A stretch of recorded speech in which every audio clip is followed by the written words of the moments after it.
I only told her my stories of the places I've been, of the trauma, the drama, the things that I've seen, the far away, the exotic.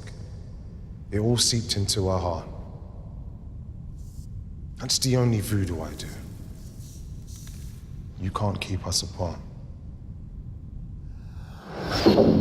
Did you know, Mr. Shakespeare, for no one is sure when you decided to draw Othello as a Moor that his blackness, his otherness would always raise queries about whether the play's racist, and other such theories pertaining to your own true thoughts as the writer, the drawer back in Elizabethan times, which of course was before all these histories of trauma, inequality, migrations that have amplified difference, magnified segregations, traded souls across borders, constructed black and white as the slave and the master, the weak and the might. So some say you couldn't know when you drew your hero back in the 1600s.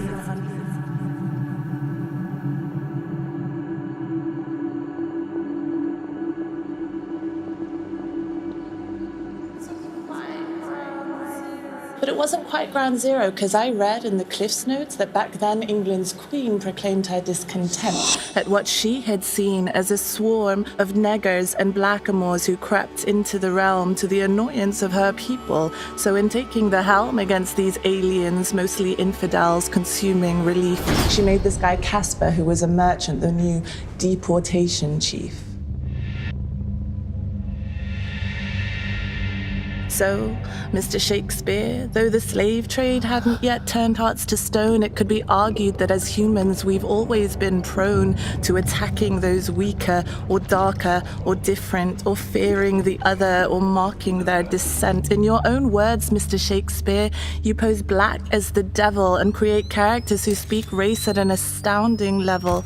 They describe Othello as devil, lascivious Moor, black ram. You evoke prejudice at every turn, and your hero is damned by Brabantio's accusations. There's no way his white child, in her snowflake white purity, could ever be beguiled to seek the sooty bosom of such a thing as Othello. He claims witchcraft or voodoo, black magic, but hello, you then subvert the whole thing with the poise and the grace that you give to Othello. He stares State straight in the face and says, I only told her stories of the places I've been, of the trauma, the drama, the things that I've seen, the far away, the exotic. It all seeped into her heart. That's the only voodoo that I do. You can't keep us apart. And it made me think a little of the art world's view of the other, as I am a brown female who has yet to discover how to be in the mainstream of the art world's white male tower. They like my stories, but from a distance, those great titans of power. Anyway, Mr. Shakespeare.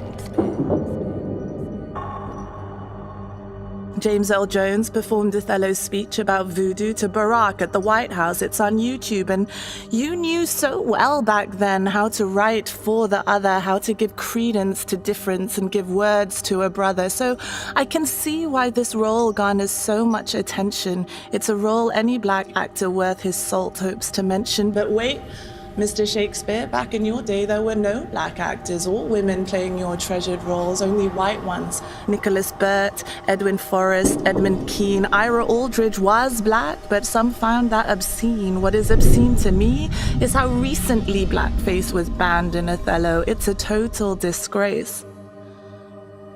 Let's give thanks then to Paul Robeson, who finally brought to the part all the honor, the grandeur, the valor of heart that you wrote into your art that has bewitched generations with its twists and its nuance and its reverberations. It is the crossover of nation that makes Othello the most coveted role for a black actor, because it comes from somewhere way, way down deep in the migratory soul. So, dear Mr. Shakespeare, did you choose the dark charcoal for his, I quote, sooty skin to make a point about race and who can, who does, and who should fit in?